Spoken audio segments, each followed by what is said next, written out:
ever started a project and, you get to that point where you think, okay, I need like things, but how do I actually, go about getting them? Well, today's deep dive, this one's for you. We are cracking open PR11 Plan and Manage Procurement.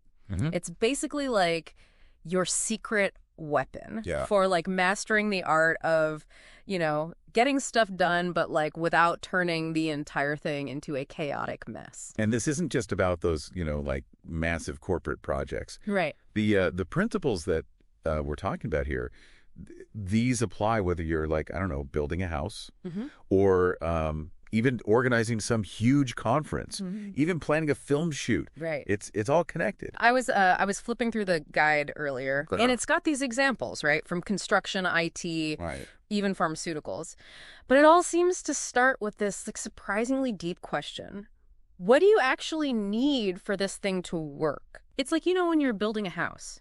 You wouldn't just like hand the contractor a bunch of cash and be like, just make me a building. Just figure it out. You'd have blueprints, material lists, the whole 9 yards. And that is where so many projects, they stumble right out of the gate because they know they need something. Yeah. But they haven't actually sat down and like clearly defined it. Imagine like needing specialized software for your team. Okay, yeah. Simply saying, I need project management software. Yeah. That's like going to a restaurant and saying, I'll have food. Yeah, just give me some grub. You might get something, but chances are it's not what you wanted. It's not going to be quite right. Yeah. Not even close. Yeah. So how does PR11 tackle this? Because I'm guessing they don't just say, be more specific and call it a day. No. You're right. They have this whole thing. They call it a work breakdown structure. Okay. Which I know it sounds kind of, a little jargony. Yeah. Oh, jargony. Yeah. But it's actually pretty intuitive. Right. Essentially, it's about taking your needs and like breaking them down into manageable chunks. Gotcha. So back to the software example. Okay. You define the features, the users, integrations. Okay. It's almost like, writing a recipe for your perfect software solution. Yeah. This not only clarifies your own thinking, but it sets the stage for you to actually go out and find the right suppliers. Okay, so that makes sense. We've got our like super detailed shopping list of project needs. Now what? We can't just like wave it around and hope somebody magically delivers, right? No. This is where PR11, they emphasize something they call targeted communication. Okay. And it's really about making sure that everyone, both on your team and your potential suppliers, everyone's on the same page. So no surprises. Exactly. Think of it like a relay race. If one person isn't ready for that baton handoff, the whole thing falls apart. It all falls apart, yeah. And internally, I'm thinking, okay, that means clear briefs, meetings, maybe even some like visual aids, right? Yeah. I'm a very visual learner, so, I love a good flow chart or something. Love it. But what about external communication? How do we like shout our needs from the rooftops in a way that actually reaches the right people? That's a great question. Yeah. So you're spot on about the internal stuff. Like nailing those internal processes is crucial. Externally, it's about crafting these laser-focused requests for proposals, RFPs. Okay. RFPs, got it. Remember our software example from before? Yeah. Instead of just these vague requests, like we need some software, do your thing. Right. A well-crafted RFP, this is going to outline the precise functionality, like security protocols, even like user interface preferences. Wow. It's about painting this crystal clear picture for your potential suppliers so they know exactly what they're getting into. So it's not just about saying, we need this. It's about saying, we need this for this reason with these specifications, and here's how we'll know it's a success. That's a great way to put it, yeah. It's almost like a mini business plan. Yes. Within the project plan. You're getting it. PR11, they argue that the more upfront work you do in this communication phase, the less back and forth you're going to have later. That makes sense. The fewer delays. Yeah.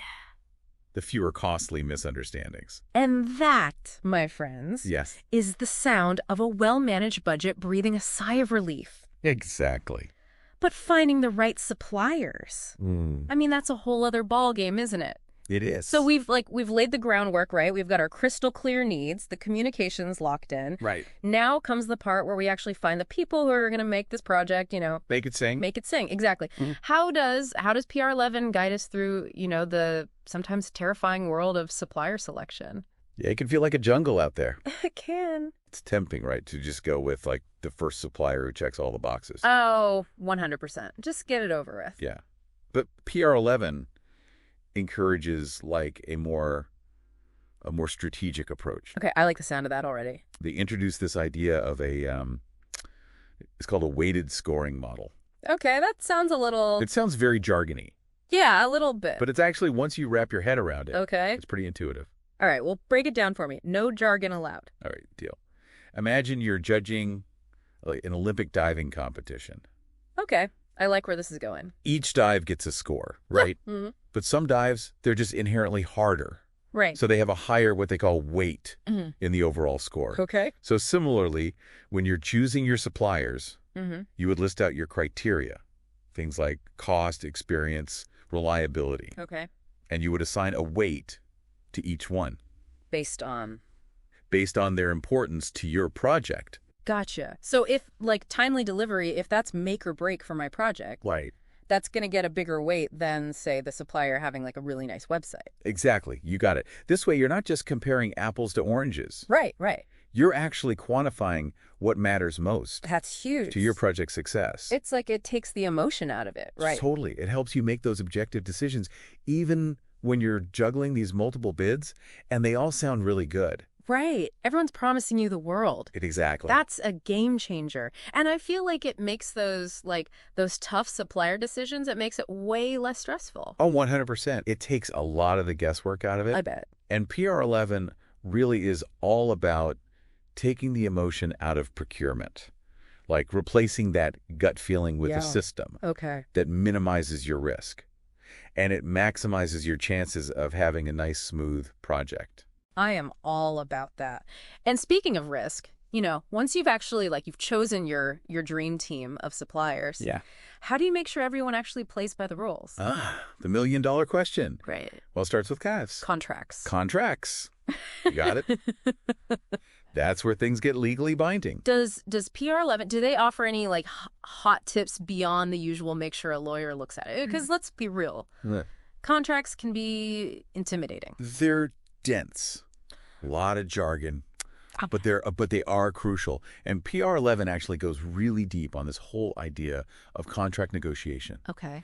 And what they emphasize is that it's not about winning. Okay. It's about finding terms that work for everybody. So it's we're not trying to, outsmart each other with legal jargon. Yeah. We're just trying to get to a place where everyone's crystal clear on the expectations and the deliverables and the timelines and all that jazz. Precisely. And that clear communication we talked about earlier, Right. it comes into play here again, big time. It's all connected. It is. I'm sensing a theme. PR11 actually breaks down all the different types of contracts. Oh. You've got your fixed price contracts. You've got cost reimbursable, time and materials. Oh, yeah. And they help you choose the one that best fits your project. So there's no, one-size-fits-all contract for every situation. Not at all.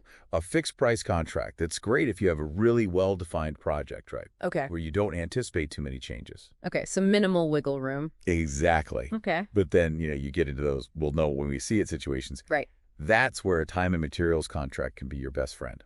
So choosing the right contract type, it's kind of like picking the right tool for the job. You wouldn't use a hammer to tighten a screw. 100%, yeah. And just like you would learn how to use a new tool properly, Right. PR11, they really encourage you to do a deep dive into the nuances of each contract type, right? What are the potential pitfalls? What safeguards should you have in place? Because even with the best laid plans, sometimes things just happen. That's life. Right? That's life. And that brings us to everyone's favorite topic, risk. Risk management in procurement. It's like the hope for the best, but prepare for the worst part of the whole project, right? Pretty much. So what kind of curveballs does PR11 tell us to watch out for? Well, they really emphasize this idea that risk, like it or not, it's just part of the game. Okay, so no avoiding it. You got to embrace the chaos a little. Mm. A supplier could miss a deadline.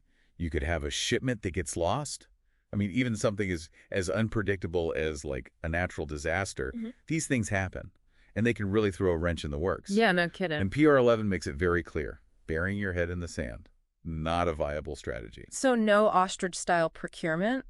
Noted. What's the alternative? Proactive planning. It's all about being proactive. PR11 suggests, like, actually sit down and brainstorm potential risks Okay. specific to your project. What if, like, all of a sudden you can't get that one material, that one key thing? What happens if, I don't know, your star software developer, they up and quit? Oh, no. Exactly. And once you've identified those potential, oh no moments, then you can start to develop your mitigation strategies. So it's like creating a backup plan for your backup plan. Exactly. And I can see how this would be very appealing to like the control freaks out there. It's all about setting yourself up for success. Even when, let's be honest, when the unexpected happens, not if. Right. Because it's going to happen. So maybe that means you identify like a secondary supplier Okay. for those really crucial parts, just in case. Or you build a little buffer into your timeline. Yeah. Little wiggle room.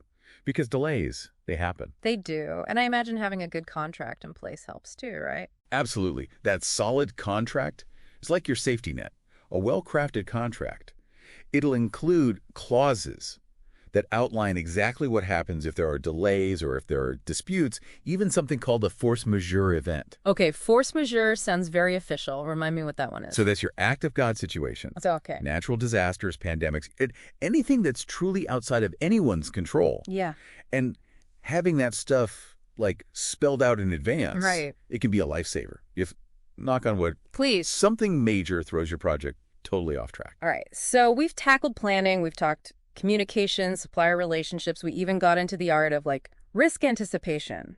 But at the end of the day, it all comes down to this: getting those goods where they need to be. Yes. When they need to be there. You're talking about the last mile. Okay. That crucial final stage of procurement. And PR11, they dedicate a good chunk to this idea of like developing a really solid delivery solution. Makes sense. Because procuring the materials, getting them in, that's only half the battle. It's true. Making sure those materials arrive on time, that they're in perfect condition. Right. And ready to be like integrated into your project. Yeah. That's key. It's like ordering all the ingredients for like a gourmet meal, right? Yes. All those ingredients, they could be top notch, but if they arrive late or if they're spoiled, dinner is ruined. Exactly. 100%. And what I find fascinating is that, PR11, they see delivery as like it's more than just logistics. Okay. It's really an extension of that meticulous planning we were talking about earlier. All right. It's clear communication with your suppliers about every little detail. It's realistic lead times. It's having those backup plans if the shipping gets messed up. Because again, it's bound to happen at some point. So it's not as simple as just like, putting in the order and assuming the supplier will handle the rest. No, it's about having a system. It's about thinking through all those details in advance. So like, where will the materials be stored when they arrive? Yeah, exactly. Will you need special equipment to like unload them? Yes. All good questions. Who's in charge of quality control when it gets there? These are all things you've got to think about before that delivery truck shows up. I'm so glad you said that. Yeah. Because that's exactly what PR11 wants you to do. They want you to be asking those questions up front. Yeah. Because it's about thinking several steps ahead. It's not just, we need this. It's, we need this here by this date, and it needs to be in this condition. You've got it. And having that clarity from day one, it minimizes miscommunications, it reduces delays, and ultimately, it saves everybody a lot of headaches. A lot. Time, money, stress, you name it. Well, there you have it. A crash course in PR11 Plan and Manage Procurement. We covered a lot of ground today, from defining your needs all the way to navigating like the wild world of contracts and risk management. And we really hope this has helped to kind of demystify this aspect of project management. Because effective procurement, it shouldn't be about bureaucracy. It's really about setting your project up for success from the very beginning. It's about having that system, that like a strategic approach to getting the right stuff in the right hands at the right time. Couldn't have said it better myself. And with that, we're going to leave you with this thought. Think about a recent project one where maybe things got a little messy on the procurement front. How could applying even one of these principles from PR11, how could that have made a difference? It's all about those small steps. Food for thought.